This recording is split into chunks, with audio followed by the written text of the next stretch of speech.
Spero, Rabbi Spero.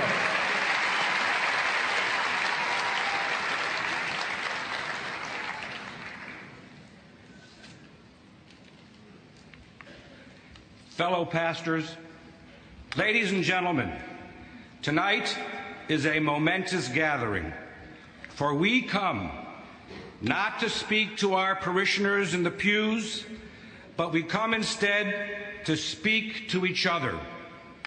People of faith and leaders upon whose shoulders rest the destiny of a nation.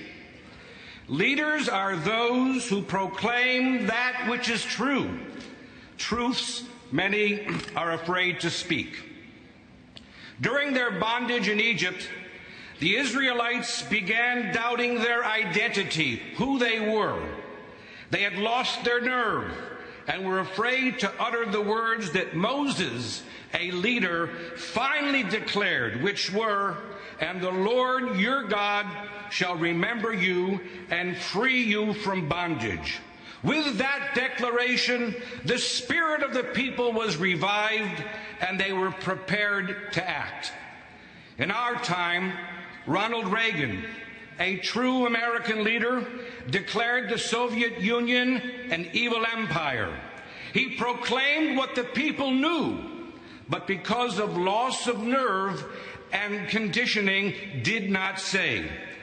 Reagan spoke, and a nation reinvigorated defeated communism. Both Moses and Reagan overcame the taunts of the scoffers of their day. No nation can endure or survive without an identity. As leaders, we should, I believe, proclaim with pride and assurance that this nation, America, has a unique, abiding identity. It is the Judeo-Christian ethic.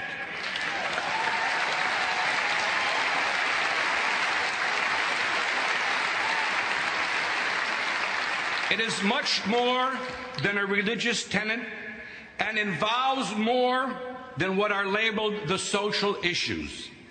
The Judeo-Christian ethic is a singular moral outlook. It sees man not as a serf to the redistributionist state, but as a being endowed by his Creator with liberty, as befits one created in the image of God. As Jefferson said, the God who gave us life gave us liberty.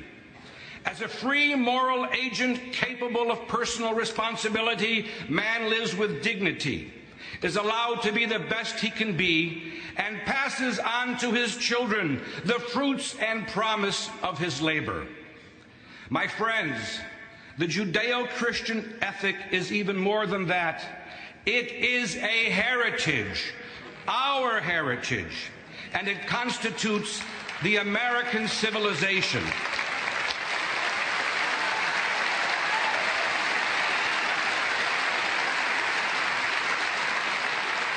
It is a gift that we received, and as links in a sacred chain, hope to pass on to our children.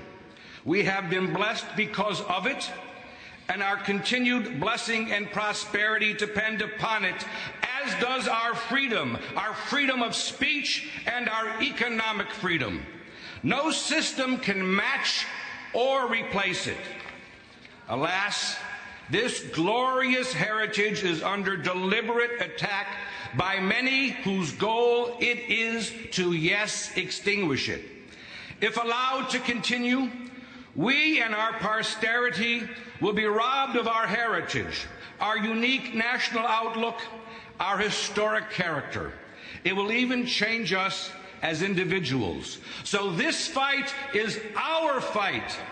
The preservation of the Judeo-Christian heritage is a religious duty, and thus our duty.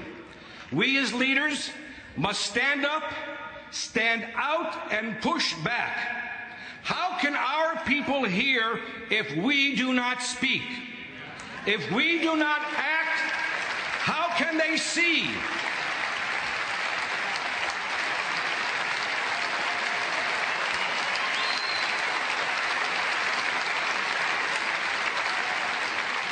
Yes, the scoffers will call us names. So what?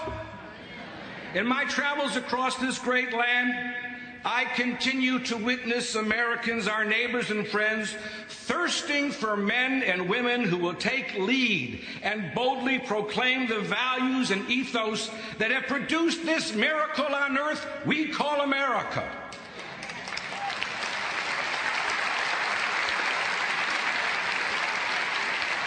Our people will be only as brave as the courage we display. This is not a new battle, but the continuation of the battle of the ages, the most worthy of all battles. Political leftism, socialism, Marxism, and naked secularism are simply today's variation on ungodly themes and forms of paganism found as far back as biblical times.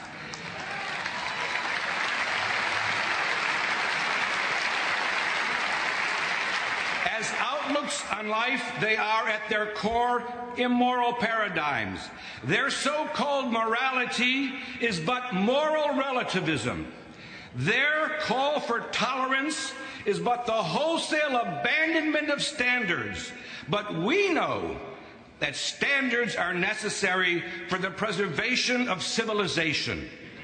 They speak of social justice, but their intention is to institute socialism. In the book of Kings, we are told that there arose in Israel a king named Omri, and later his son Ahab. Both desired to rob the nation of its God and its origin.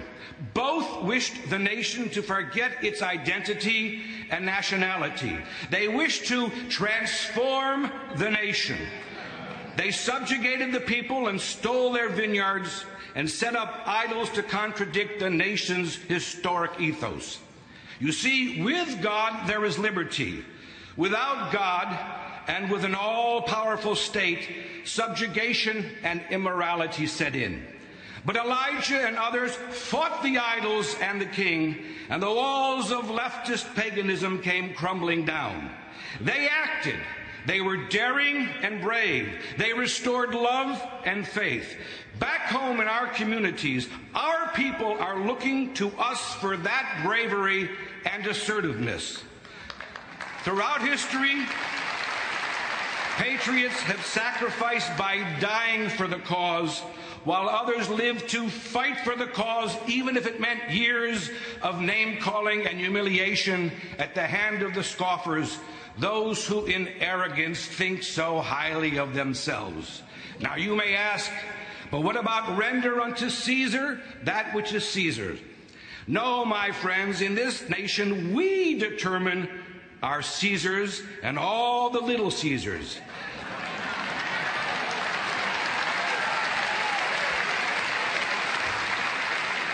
Better yet, we make sure a president does not crown himself Caesar.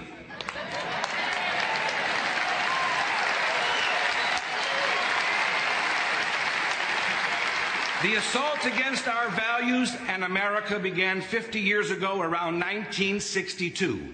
So let us declare 2012 the year of Jubilee, the Jubilee year when we as a nation finally free ourselves of the sway and intimidation of political left liberalism. Now is the time. It is our fight, a battle for the soul of America. It is we who hold the moral high ground, not those who come to diminish and transform our country. Of this I have now no doubt. No, my friends, it is not too late. On the contrary, for men of God, it is just the beginning.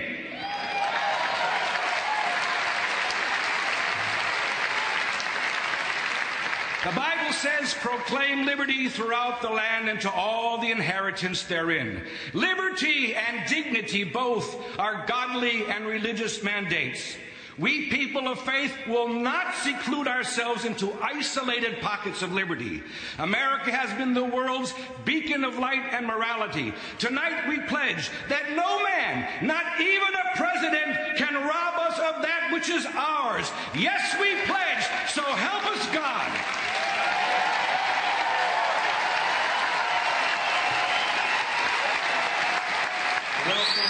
welcome